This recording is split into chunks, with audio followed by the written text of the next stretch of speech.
Mapari Ningsingkol lupna sinduna Dr.Th.Kishan Y.Token A.Rajen ki leikhidabagi taruk suba kumon ngasi uripok Mapari Ningsingkol da pangthokhre. Thorom aduda DM College of Arts ki retired principal professor C.S. Silaramani All Manipur Working Journalist Union ki president Bijoy Kaksing Tabam Environment and Climate Change Government of Manipur ki director Taurangbam Brajakumar Singh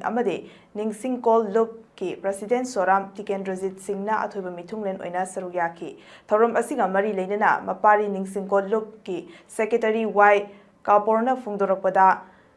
lamdam asige hauzik lurupat tangkak asida miyamgi khongset hunger strike sit in protest general strike tawduna miyamgi punsida akaiba piba haibasi lamdam asida hingminariba aikhoigi thongna asi thamaibagi adugumba khongjang amara haibagi chingnaba fawi lamdam asida leiriba CSO sing imagi lup sing mahairoi singi organization sing club amadi tonga tonganba field leiriba pumnamakna pun duna anauba lambi ama thihauba achumba oigani haina phungdokhe akoina pangthokhre Dr.Th.Kishan token leikhidabagi dogumba death anniversary asi masigi nunggi oiba wakhalon ladu ai chamsamba miyamudu sijaba miyamgi wakhalon da hijaba amoina apa masig thamjai aduna aina iroi beda thamjading basi ngasi lamdam masigi achou thodang lobi riba amadi mamai sumbiri ba civil society organization di marumapang ima sing amadi satake sangsam sing aina thamjaningi basi aikoigi ideological binding mayasi khara handong naraga aikoi akumdagi jungsin bai wakhalom apura agadi aikoi mayam daina thamjari maduri aikoi punsin basi yam laina thokane na asma thamjai aduna aina haijai aina aroi thamjani maduri ima singsu yamna instinct haibadi magi masinga leina thabak tawba ima yam lei suhan he handaba thabak tawba suam he handaba ima ko boda jamra ko boda pen nai roi daba tumba lamdang sigi sir bai ma sing lei so boda bu ima singi marakta